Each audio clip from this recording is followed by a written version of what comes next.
You're listening to the When Life Hands You Lemons podcast.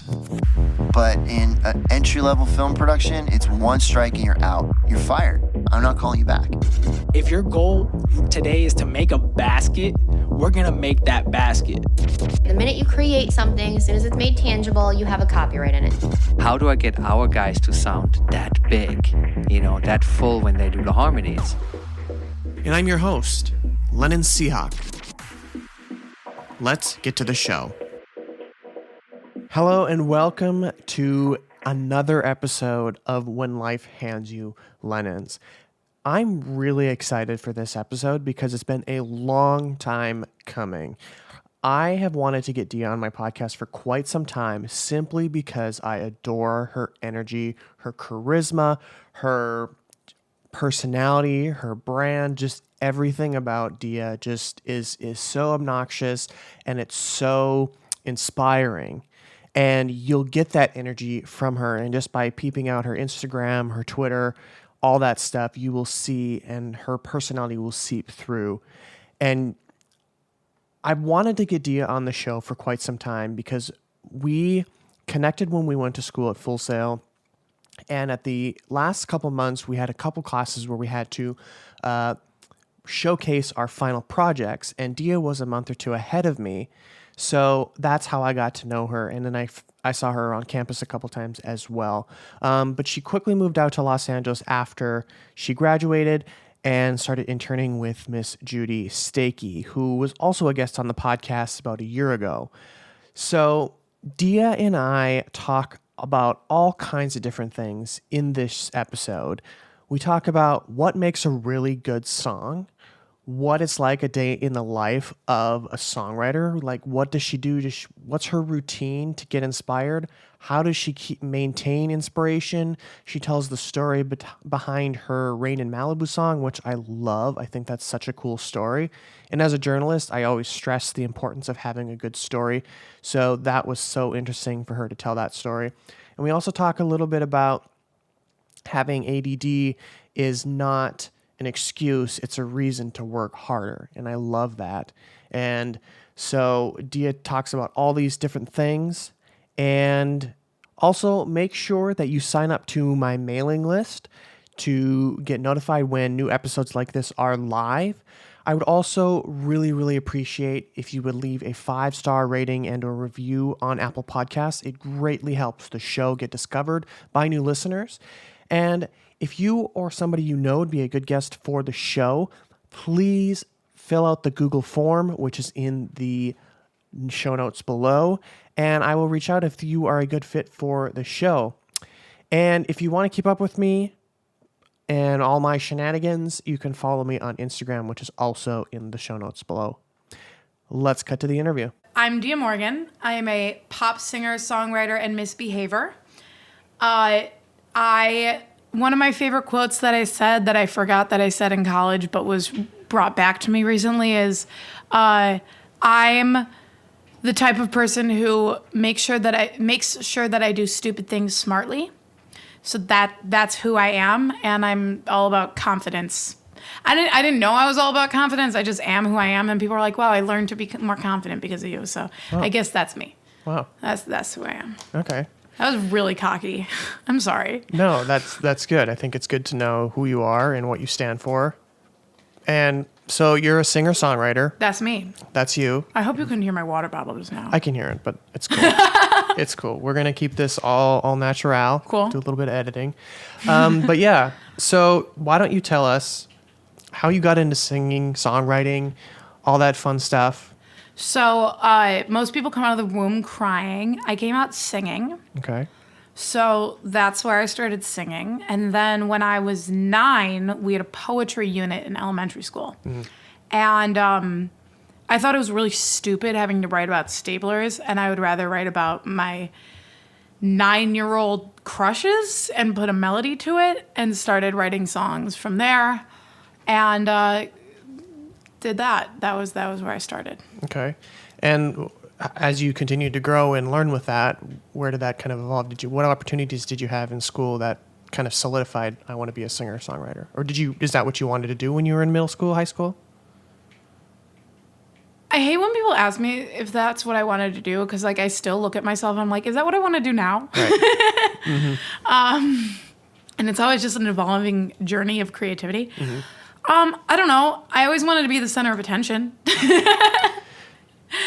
I don't know. I like made a comedy show and I made YouTube videos, and I just like creating things, and music's the one thing that I consistently have created most from my heart and am most passionate about and most obsessed with in some sort of form my whole life. I mean, I was obsessed with 103.5 Kiss FM in Chicago when I was in middle school, and I think I wanted to, well, I was just stalking them at the time, but like, I think I wanted to like do that. But now I don't know. And then I was like, I don't know how to produce. I have all these songs that I've written. I don't know what to do with them. So then I went to Full Sail to learn how to produce my music, because I had no idea how to get the songs that I had written into like a tangible form. And then I went there and I realized I don't want to do that. And then I moved to LA and I tried doing it still, even though I didn't want to do it. And I still spent like my entire Saturday night trying to do that, even though I didn't want to do that. But the writing, it just like flows out of me like vomit. Uncontrollably all the time. That's very graphic. So what about producing don't you like? And then what about songwriting do you like? I like telling stories. I like words. And producing doesn't do that for you? Producing doesn't use words. It uses notes and chords. And I feel like I limit myself. And I'm too by the number and methodical, and like use it as a math equation, and it just doesn't sound good. Also, trying to make a sound good is really hard. Like, you can't just, and it's very expensive too. Like, you have to buy a lot of plugins. And I love learning marketing and advertising and video editing and storytelling in all of those senses, because to me, that's all storytelling. So that's why I love songwriting and marketing, YouTube videos, all that, but not producing. See, I'm the opposite. I like to produce, but I don't like to write the lyrics, and I can't write lyrics. I say that, but if I really sat down and like thought of the stories that I could tell, I probably could do it. That's how I feel about production. But also it's interesting because you are a producer everywhere in your life. You're a producer in your job. You're a producer in your podcast. You're a producer in music. You're really good at curating the best of everyone around you. I mean, that's what a producer does, is curate the most spectacular parts. And that is what you're good at. And I think part of it too is like I love geeking out about like the quality sound, like sample rates and bit depths and like mastering, and like I love geeking out about that because I'm all about getting highest quality sound. And like songwriting, you can't do that. It's in the production, in the recording that you get that. That's how I feel about getting great lyrics. It's like you can't do that looking at a bit rate. Very true, unless you write a song about a bit rate. Which I won't. Which you won't, right. Because that probably wouldn't be a very interesting song. So you went to Full Sail. We were actually, you were like a month or two ahead of me at Full Sail? I was. And we had crossed paths a couple of times, but we were both very, very busy when we were at Full Sail.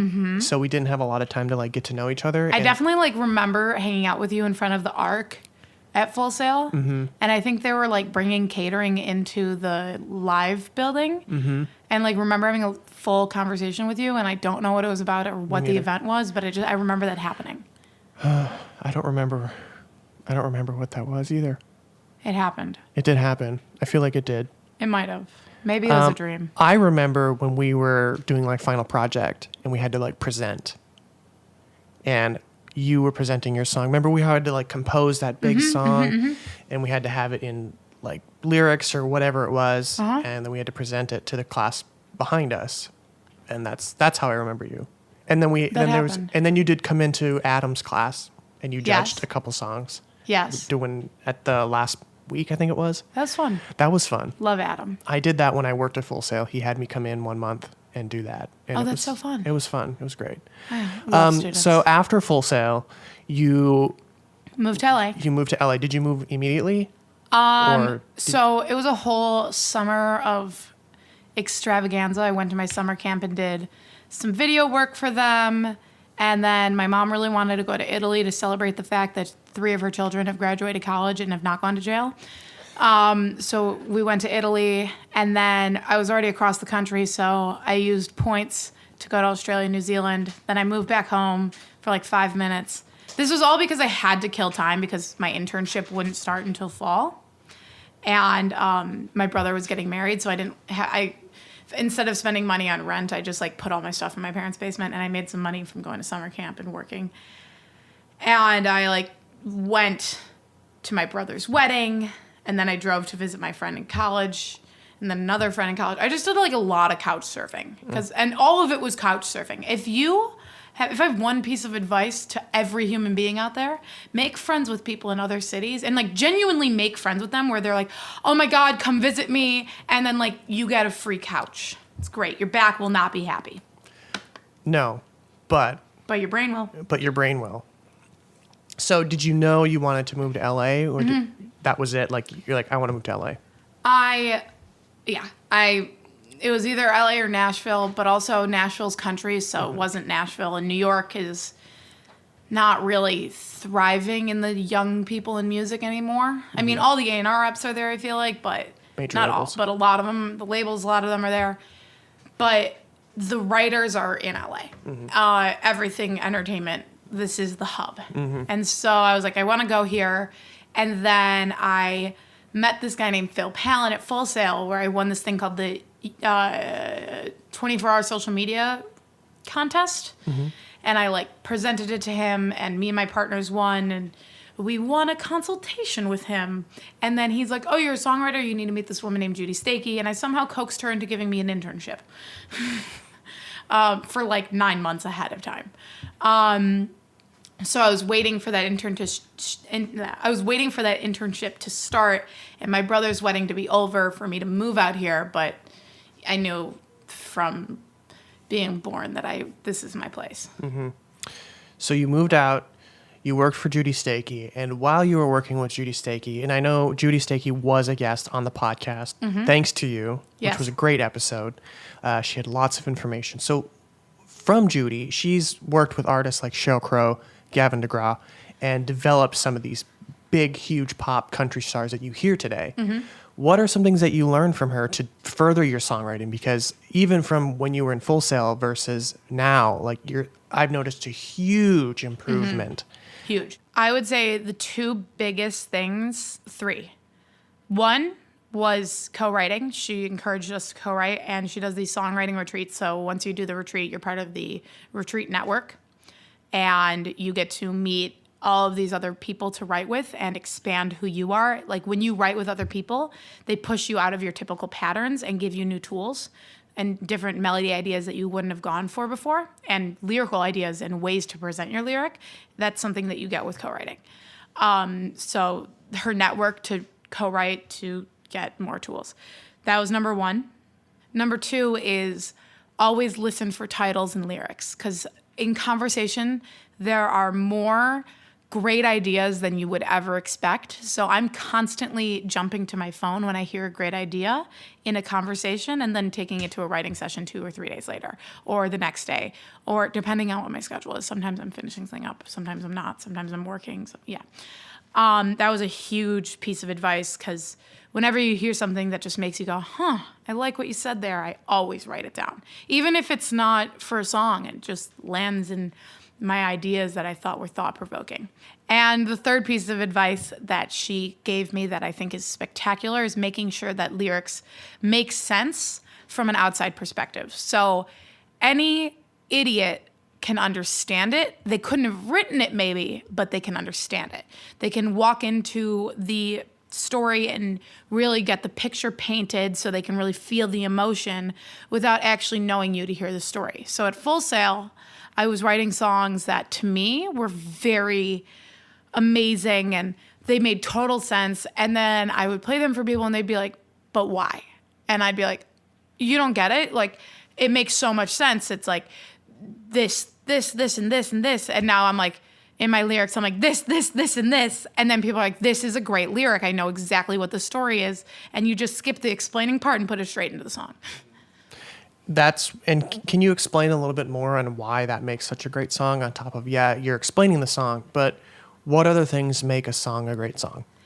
In my head, Yes. empathy. If you can feel empathy from hearing the song and you could put yourself in the songwriter's shoes, the songwriter did a good job. Not a right job. There is no right and wrong. A good job. I love a song that really gives you something that you wish you could have said even if it's the simplest idea. And this is what you wish you could have said to this person. This is what you wish you could have said to your boyfriend, your mom, somebody who's passed away, that it's too late. And you just wish you could have said that to them. And they just paint it in 250 words or 3 minutes or less. And they say everything that you felt in this condensed form with a catchy melody and a great production. Mm-hmm. How long does it take you to write a song on average? I mean, I know every song can be different depending on the story, but... So I took a bridge once that I discarded, and then I ended up making it a chorus for another song, and then I wrote the first verse for it, and I still haven't written the second verse, and that's been, 3 months? And then I have the song that we worked on Tuesday that was done in 3 hours. So I try to strive for more the 3 to 6 hour range and get a lot of those done, as that's more of a professional route. But sometimes the songs are more personal, and I've never sat down to write the song that was the 3 month song. It just like, oh, I have the verse. I have to write this now. All right, I'm not really working on this right now. And those are just like my own side projects that I don't even think are going to come to life. But when I'm in a writing session with a co-writer that the song is meant for pitch or is going to go on my artist project or is something that we're really using to build our portfolio or send to a publisher or really be professional, I try to make it 3 to 6 hours. Okay. And when you're in a songwriting session with these co-writers, do you set the destination or the goal for the song? Like, we're going to pitch this to publishers, or I want this to be placed in a movie, or I want this to be performed by this person. Do you kind of frame that up, or do you just let the song come out and then? Usually I like to just let the song come out because I feel like there's something more genuine about that that allows it to be more useful. As long as you're current with your melodies and you're current with what's going on, you're subconsciously making it a current song that'll fit somewhere. And what do you mean by current? I don't know. Just like, there are certain plugins that are like in style. I used air quotes. If you were here, you would have seen me go in style. Because, Air quotes. But like right now, if you don't have auto-tune on your vocals, it's going to sound wrong. And even if you're in pitch, it's a certain EQ that the voice has with auto-tune. That's just like the most blatant example that you can't have a song. And like, if your guitars have a certain sound, it sounds like the 90s and it's going to be harder to pitch. If you have a certain ethereal sound, it's very in right now. For a while, triplets were super, super in. And just by listening to a lot of songs, you get the ideas for the melodies that you can steal a piece that turns into something else, that turns into something else, and it inspires you somehow. And if you're listening to a guitar and goes, that sounds so 90s, it's like, well, are your drums making it current with that 90s guitar, or is it 90s drums too? Because if you have 90s drums, then it's a 90s song, it's not going to work. And really trying to lean towards innovating and creating new things allows you to keep things open. And it depends. I try to write for the artist that's in the room, either myself or one of my co-writers. That's where I've gotten all of my cuts, are writing with the artist. And that's all of the songs I've released are written by myself. And of my friends' songs, because I've heard hundreds of their songs, and I'm saying hundreds, maybe thousands. There's one song that I would ever cut that's not written by me. Of all songs I've ever heard, mind you. Maybe 2, because I like Issues by Julia Michaels. But like, there are very few things where I'm like, oh my God, I wish I wrote that. And that's when I realized, if me at my level is thinking that, every other artist is too, which means you have to be inside their brain, and the best way to be inside their brain is to be in their room writing with them. So I use a lot of the songs that I write to get me in rooms with the other artists. To be like, I'm really good at writing. Here's the songs I've done. They're like, oh, you are really good at writing. And I really like your energy. And I really like the way that you think. And I like those lyrics. Oh, and that production. We should definitely write together. Like, I really like you. We should definitely work together. Mm-hmm. That's what I've noticed gets the most cuts. And then having a portfolio to pitch to TV and film and things, yes. Right. You're in the room with these people and the co-writers, and you're kind of going along. Where are you drawing the inspiration? Do you come in with inspiration? Do you get the inspiration from these people? I'm going to be honest. Lately, it feels like every single one of my favorite songs starts with, so do you want to hear my bad decision of the week? Sometimes that's most interesting. It's so entertaining. My favorite song that I co-wrote with another artist started with, I was seeing this new dude and he was sleeping in my bed. And he just looked so cute, just sleeping in my bed. Obviously, I was super into him. We broke up already. And I was staring at him because I'm creepy. And then he woke up and he was like, are you staring at me? And I was like, yeah, did I scare you? And about 12 hours later, I had a writing session. And I was like, so I creeped out the new dude I'm seeing. And I was like, did I scare you? And they're like, ooh, did I scare you? I can't sing it right now. It's not my song. It's like weird. I shouldn't do that. But also that was very off melody, but whatever. And then it turned into a song for the other artists in the room because it's like, oh my God, I do that too. Like, did I scare you? I don't want to scare you. And like, I'm afraid of love. And it really, that one word of me being weird in the morning turned into this evolution of an idea of what it felt like when my co-writer started dating his boyfriend and how I started he was gay, and I was dating this new boy, and like then my third co-writer, the producer, was like, that's how it felt when I was starting to date my girlfriend, and we just all came together and we're like, wow, here's our emotions, and he's like, I'm gonna make how this feels with my guitar, and then that's what turned into that song. Interesting. Yeah, I know, it's weird. Yeah, it's I always find songwriting super interesting because of the connection that people have and how they can relate to so many different things, but yet like you can have 4 different people in the room writing a song and they can all relate to one topic. It's like, yeah, I know exactly what you're talking about. And then the song comes out. Yeah. I mean, that's how you know you have a good song, because everyone in that room all has their own experience of the same human experience. So what other things, I know you mentioned a few things, but what else makes a good song?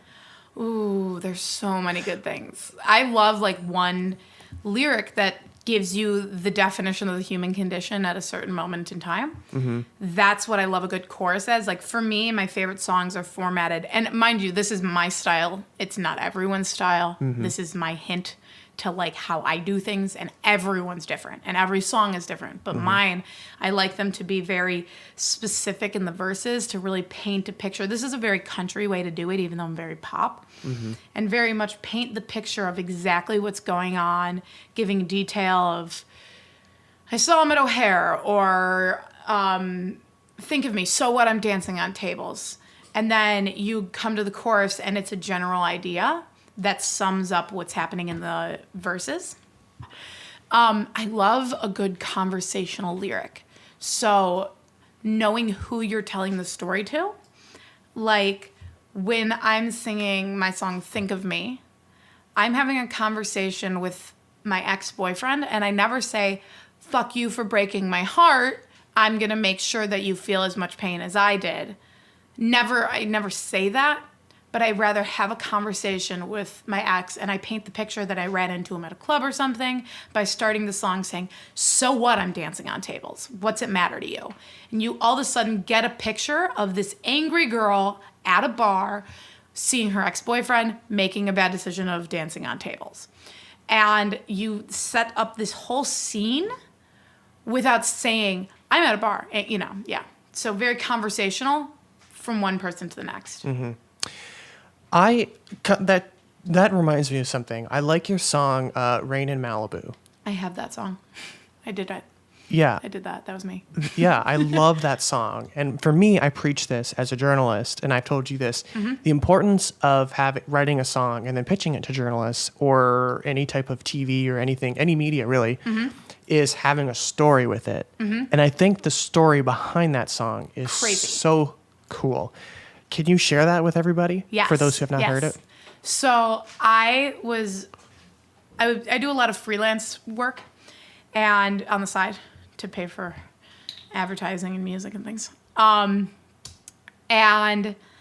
I was doing a project where I had to film this guy in Malibu, and we got there and it was dust and dry and brown, and it was so sad. And I was with my client and they said, oh my God, like the drought is so much worse than I expected. And I was like, I know a rain dance from summer camp. And I sang this rain dance from summer camp. I don't know if it was going to work. I just was like, why not? Let's try it. We conducted the interview. We finished the interview. We packed everything up. We got everything in the car. And it started to actually rain. And I was like, this isn't on the forecast. That's weird. A couple months goes by, and the client and I are in her kitchen, and she says, hey, Dia, you can do anything you want. If you can make it rain in Malibu, you can do anything. And I was like, I want to write a song that reminds me that if I can make it rain in Malibu, I can do anything I want. I can be my dreams. I can do anything. And then I walked into my next writing session and I was like, hi, this is going to sound super nice. By the way, my name is Dia. Nice to meet you. I have a super narcissistic idea. Like, I want it to be all about how I can do anything I want. And they're like, what? What's going on here? I'm like, it's all about manifestation, okay? I want it to be about how if I manifested it raining in Malibu, I can manifest a music career. And then they're like, dope. And then the roommate was like, I'm a producer. I'm going to work with you on this. So he became the co-producer on it and co-writer on it. And the three of us were like, cool. Like, let's write this song. And then we just brainstormed how we wanted to tell the story and remind. That song is, as I said, a conversational lyric to who are you writing it to. That song is written for myself when I'm in a depressed state or a scared state, to remind myself. It's almost like I'm made of magic. Like, remind yourself that. So, like, telling myself that when I'm not feeling it, to remind myself. So that's where that conversation is. I think that's such an interesting story. I think that's so cool. And I stress the importance of having a story because I've talked about it many times on podcasts. I've talked about it many times in blog posts on if you're pitching me music and you're just sending me a link to SoundCloud or Disco or Dropbox or whatever it is, and there's nothing behind it, what am I supposed to talk about in the article? You want me to write about you, but I know nothing about you. You need to tell me who you are and why I should care about this song. And I think that is cool. You can do everything. There's a message behind it. There's a story behind it. And I think a lot of people can relate to it. Like, I can do anything I want if I really put my mind to it. So during these conversations and these inspiration moments, when do you know, like, you're talking to somebody and you're like, if you can make it rain in Malibu, then you can do anything. Like, how do you rain in Malibu? Why does that stick out? I didn't even say that. Like, Right. my boss was like, if you can make it rain in Malibu, I'm like, I can make it rain in Malibu. And I just kind of put it in my phone. I put everything in my phone. And then I presented to my co-writers. And I'm like, this is what I want to write. I don't know. The words just dance to me. Okay. And I'm like, can't get them out of my head. I don't know. And that's a complicated question because they choose. I don't. They choose. It feels like, I don't know if I believe in God, the universe, whatever it is, some sort of higher power. But when there's a great idea versus something that seems a little more forced, it feels like it's not me. It just feels like a connection to whatever is supposed to be happening, and it's flowing. So when you're writing these songs and when you have the names, when do you start writing, or are you writing the song as you're coming up with the titles, or how does that work? Like, what's your process in songwriting? Like, Scare You, as I was saying, that'll be out eventually. We're getting it mixed right now. It just started with a conversation. Okay. Which then turned into somebody singing a melody which turned into a chorus, which turned into a guitar riff. I don't know. And just as like a creative jumble and constantly pushing yourself to say, is that really the best we can do in this section for this tone, for this guitar riff, for this lyric, for this melody? And then like things like in the second verse of that song, we were thinking, do we keep the so here? And then we took out the so, and it changed the whole song's definition, which is wild because it's one word, and you really challenge every word to make sure that it makes an impact. Mm-hmm. And then you get a song out of that. And jump around until it happens. And when you're jumping around and you're finding these ideas and you're getting these songs, how do you know when to keep going, when it's good? Or if you've spent too much time working on one part, do you jump to the next song? Do you keep working on it? Like, what do you do? Like, how do you determine what's good, what's bad, and what to do from there? I think it's pretty much my soul a lot of the time. That sounds weird. I don't like that answer. It makes sense, though. Like, your gut feeling, like, right? Yeah. Okay. Where it's like, I try to listen to it as a consumer and go, do I like this? I listen to my soul and go, do I like the story behind it also is huge. Like, I have a song called Fabulous that's the wildest story in my head. Like, it's really crazy. And so for some reason, I can't get it out of my head. I have 100 songs about this one guy that I dated. And there's one song that the first song I wrote after breaking up with him when I didn't want to break up with him, which will be on my next EP called Call Me When You're Sober.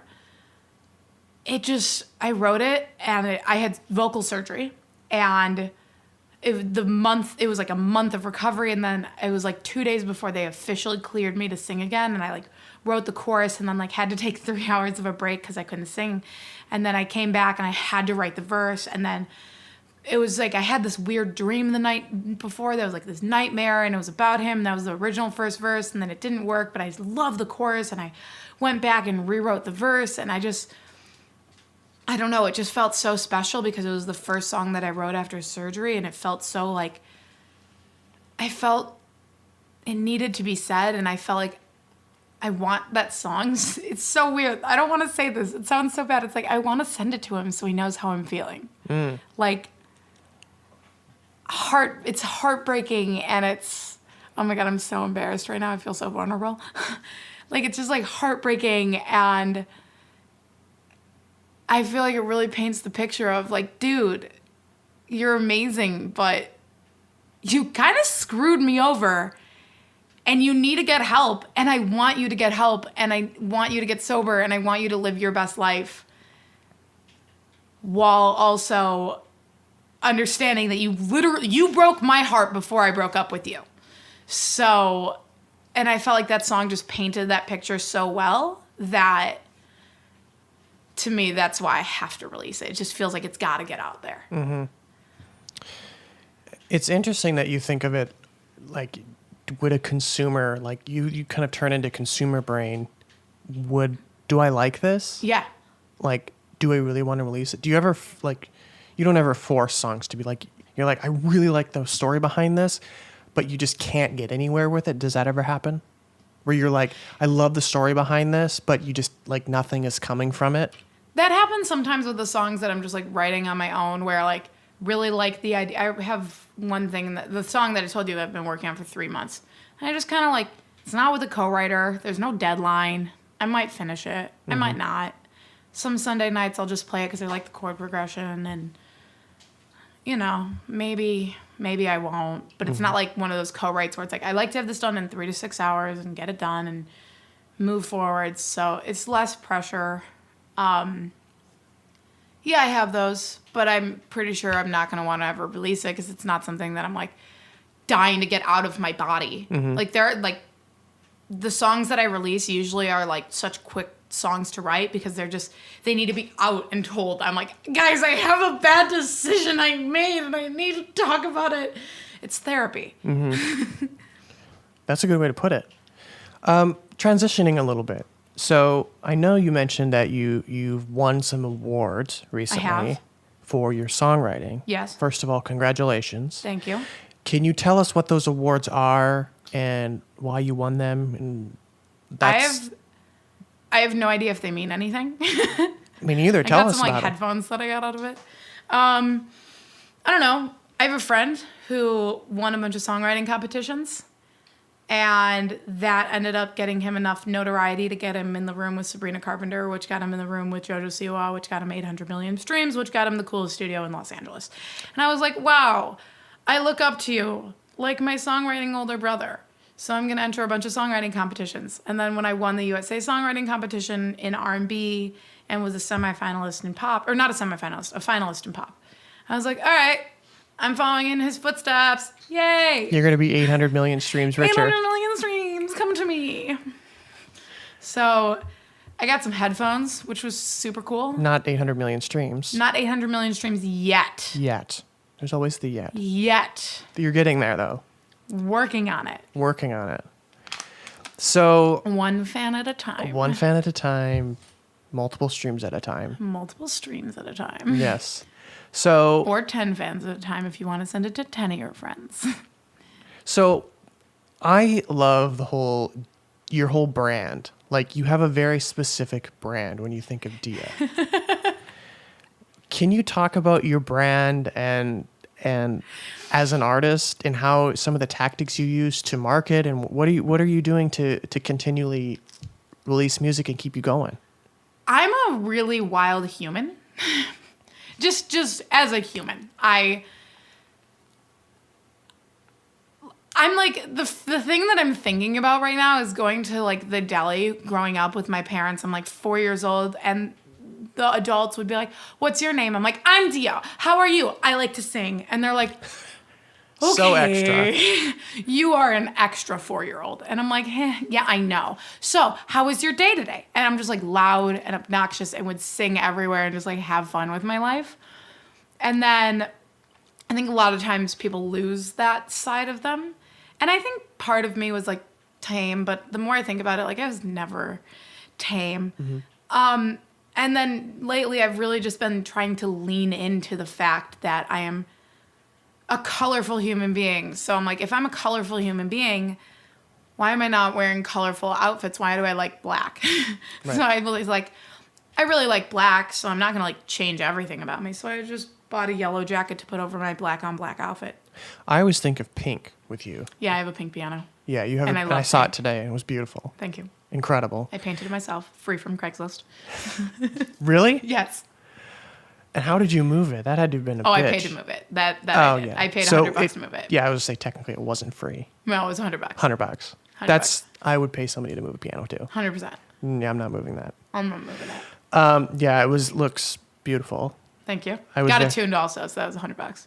$200. Well, tuning is maintenance on a piano. Tuning is maintenance. Maintenance. Tuning is maintenance. It's like a car. And $50 for paint, so $150. Not bad. Not bad for a piano. Not That's bad pink. for a piano. But I mean, a lot of pianos are free because nobody wants to move them. Mm-hmm. So they're just like, you come get it, you can have it. Mm-hmm. So you have so much going on, and you recently are kind of making a little bit of a career change, and now you're in this like, back to the thing. I'm just a boisterous human. I'm just leaning into who I am. yeah, That's just my thing. Just leaning deeply into who you are. I wanted to write a ballad, and I keep telling myself I should probably like have a ballad. And I was like, when was the last time I like listened to a ballad and was like, wow, me? Like, I don't think ever. Like when I'm sad, I listen to like upbeat sad songs.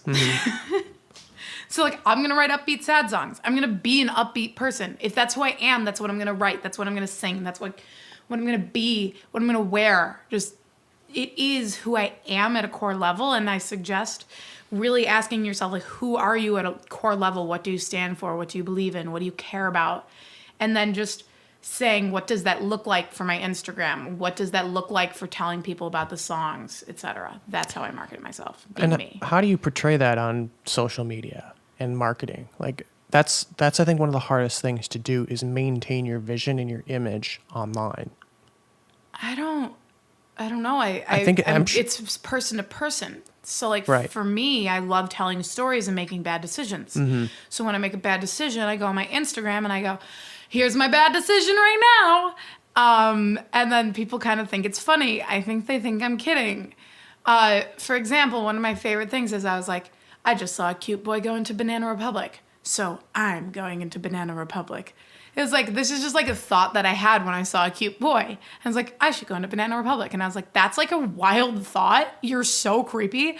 We should tell the world. It works though, because that's who you are. And that's authentically Dia. Exactly. And I think that's one of the most important things. Is just listen to your own thoughts Right. and be it. As long as you're kind. Be nice. Be respectful. nice. Don't be a dick. Be respectful. Think about what you're doing. Like if you're dancing on tables, make sure that you know you're going to get kicked out of the bar and really check the table and make sure it's steady and that you're not going to fall off. Get Don't like hurt. do what you want. Do what you want. But at the same time, I think a lot of people, I know even with myself, like there's some of the things that I say in person, I would never say on social media. I would.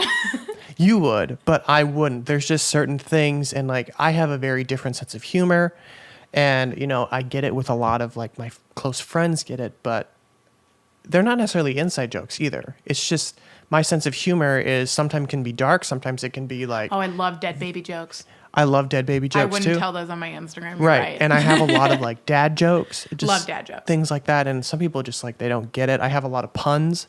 Love Some people puns. just don't get them. Yeah, but a lot of people don't get me. And that's fine. I'm not trying to market to those people. Right. You Valid know? point. I have severe ADHD and it's one of my best qualities. I am thankful every single day for every running thought that goes through my head, and I'm lucky enough to now know how to catch them and create them into actual things. I was just going to ask you, so if you don't mind talking about it, how does that affect or influence your songwriting and your creativity? It definitely affects every day of my life.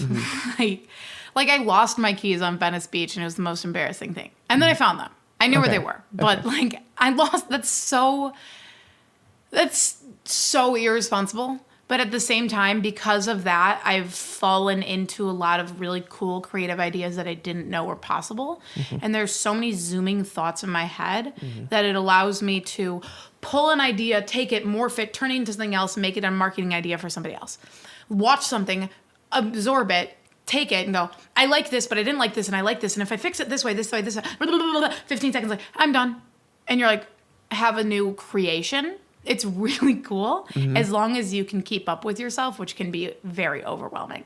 But I'm 24 now, which means I've created a lot of I've had ADD since I was born, which means I had to graduate college and do it in a timely manner. I don't have time to fail classes, so I had to learn organization systems. And it took me a lot harder and a lot longer to do that. But guess what? I'm one of the most organized people I know, because if I'm not, my life is going to go to shit. So my car is clean. I take the water bottles out. I don't wash my car anymore because it's so old and I don't care. But I used to like wash my car once a week to make sure that was, in place. On Sundays, I schedule my grocery shopping to make sure that I have a steady week. I work out. I do things to make sure that I'm on time on deadlines and things, so I don't mess myself up. It's really knowing who you are and putting things in systems to make sure that like ADD isn't an excuse, it's a reason to work harder. I like that. That's a good quote. ADD is not an excuse. Any mental illness is not an excuse. It's not an excuse. It's a reason to work harder and really explore it. I mean, they're beautiful creations that they're giving you. Like, I don't believe this is so taboo. I don't believe that mental illness forms as one thing. I think that sometimes I'm more ADD and sometimes I'll surface as depression. And then depression sucks. Like, it sucks. It just does. So then I want to write a sad song, or I want to paint a sad picture that's blue, or I'll wear a blue outfit. And I'm like, how can I express this to get it out of my body and let it become something special? And it's like, well, I don't want to get off the couch because I'm in depression mode. I'm like, bitch, bleep that. I'm like, bitch, get off the couch, because you have to, or else you're never going to, and go for a run and get that serotonin so you can make what you want to do, so you can live your best life, because you know this isn't it. And I'm like, okay, I'll do that. And like, for me, it's manifested as an eating disorder. And that sucks because it's just not cute. And it sucks. And I've done that. And I've been there. And it's painful. And then I realized, oh my God, eating disorders you're striving to be skinny, but skinny isn't healthy, and you want to be healthy, and that's like, you have to like teach yourself how to do that. And then, if it's manifesting as an eating disorder, then you have to create a system in place where you're meal prepping and have a workout system that's a moderate amount of working out that gives you the motivation to have the serotonin levels, and you're eating healthy food, so you don't want to do bad things to yourself, that you're motivating yourself. It's just knowing your problems and then going, what can I do to combat this problem? Yes, you have to work a little harder. Not everyone has to meal prep. Some people get to eat McDonald's and be skinny. I'm sorry, I'm not one of those people. I'm super creative, and I'm not afraid to say it. I don't think it's a handicap, though. I think it's a gift. I like that. I think a lot of, even I struggle with, anxiety, things like that. And sometimes that morphs into depression. Sometimes that morphs into something like super high energy. Sometimes I'm, have highs and lows. Not bipolar, haven't been diagnosed with it. I have. I was like 12, so I don't know if that counts. But I don't know. I don't know if you can get. No, one doctor diagnosed me, and the next was like, you can't do that. So they took it away. Okay. Sorry, your story. Yeah. So like we all, and I talk to all kinds of musicians, and we all go through this ups and downs. It's crazy. And I think you having that story, it's important to be shared, because it's not like, depression is not an excuse to not write or be creative or do what you love or are meant to do. It's weird because depression's super cool. I hate that. That is going to come off wrong, so don't judge me. And I know that. I'm sorry, guys. But depression is super cool because it's a different outlook on the world, and you get to really think about how shitty the world is, and you can write it down, and you could really question everything and paint pictures of the world so other people can see what it looks like to be depressed and understand what you're going through so they can see it. And I don't know, it's cool. And so is being happy, and so is being sad, and so is being anxious and scared, and like creating delusions in your head, like, am I gonna get murdered tonight? You know the story from last night, how I literally thought. I also tell the people that I'm not crazy, unless I am. Who knows? I don't know. The police didn't think I was crazy. No, it was a good idea. And it was just, you could be crazy. It literally, like, you could do whatever. If you're creative, if you take what you're given and turn it into a gift, it's a gift. If you take what you're given and say, I suck because I'm this way, then you suck because you're that way. I'm not. I'm awesome because I take it and turn it into a gift. Mm-hmm. I like that. And my employers can back that. I like that because when you're in that depressed state, or when you're in that anxious state, It's or scary. when you're in that, they're scary places to be in. Mm-hmm. But it puts you in this frame of mind where you see things differently. Mm-hmm. And you're not the only one. And you're not the only one. And for me, I like that because I use those experiences in those moments, those panic attacks or whatever it is that I'm going through. I use that to share that with people and help them relate. Like, you're not alone. Mm-hmm. It's going to be okay. And Things it gets will get the better. feelings out. It gets the feelings out. And I love sharing those experiences because I think bottling those types of things up is very unhealthy, mentally, physically, because, you take it out in incorrect ways, whether it be overeating with food, cutting off relationships, just not eating, And I want to just cut in there. Sure. Cutting off relationships sometimes is the healthiest thing. Yes. But I get where you're coming from. Yes. Just yes. Sometimes a relationship is not letting worth people. it. Yes. Sometimes. No, you're allowed to do that if you need to. Yes. Absolutely. But not if you don't need to. Not if you don't need to. What's it like in the day of Dia? Oh God, this is the hardest.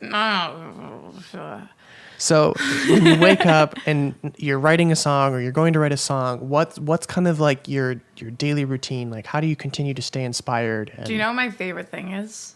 I have always wanted people to ask this on a podcast, and I was so unprepared for someone to ever ask me this. Now you've had the chance. Oh God. Okay. I wake up Lately, Nothing wrong with that.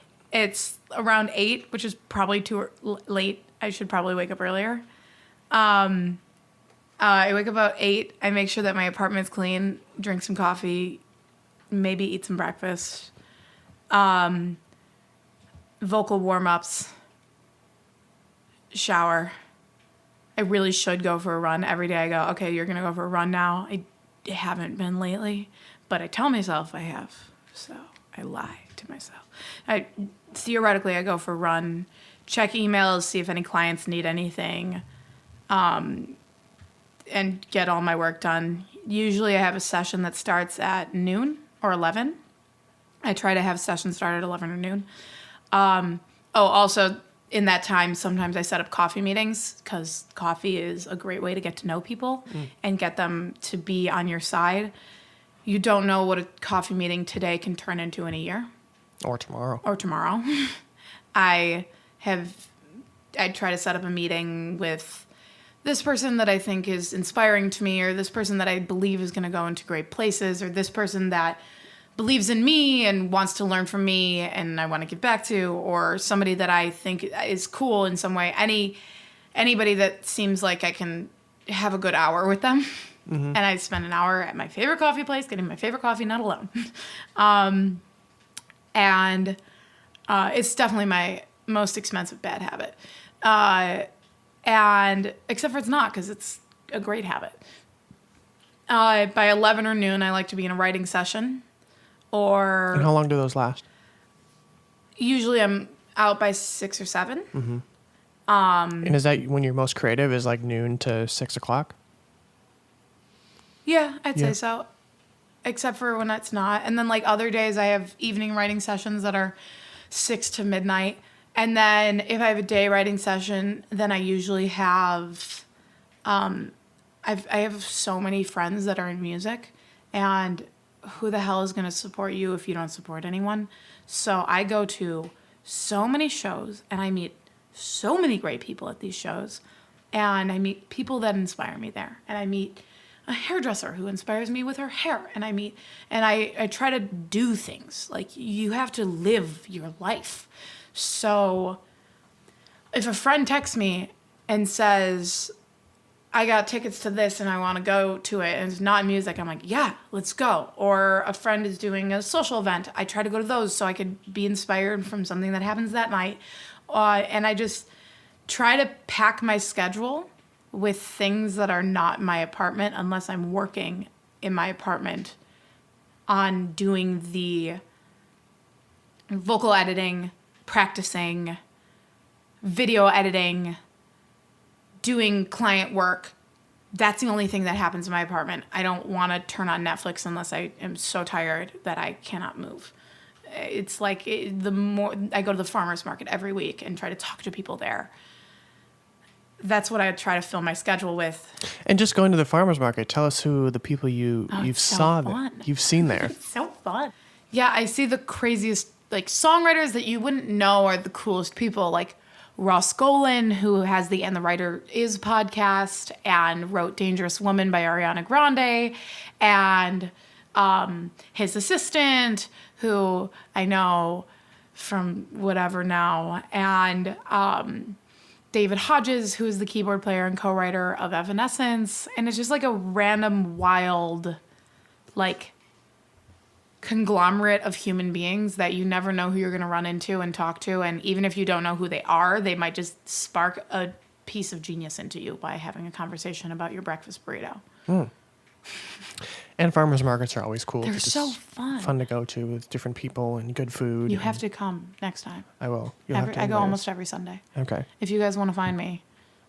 How can listeners follow you, keep up with your music, all that fun stuff? So if you can't tell from this entire interview, I have a lot of energy. I'm kind of weird and I do whatever I want all the time. So my Instagram is warning, like I gave you a warning. It's Dia. Warning, it's Dia. It's also my Twitter. It's like if you type it in on Facebook, it works, but it's also Dia Morgan on Facebook and Spotify and SoundCloud and YouTube.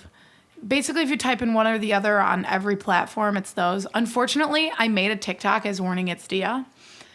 And then I forgot the password and I can't log in again. So now I'm Dia Morgan on TikTok, which is so annoying. And I keep like writing letters complaining to TikTok. It's not working. But yeah. Cool. And That's how you I'll can find put me. your links in the show notes. They're in the show notes. So everybody can follow you. So thanks for being on the show. This was so fun. This was so much fun. You're a great interviewer. Thank you. Thank Wow. you.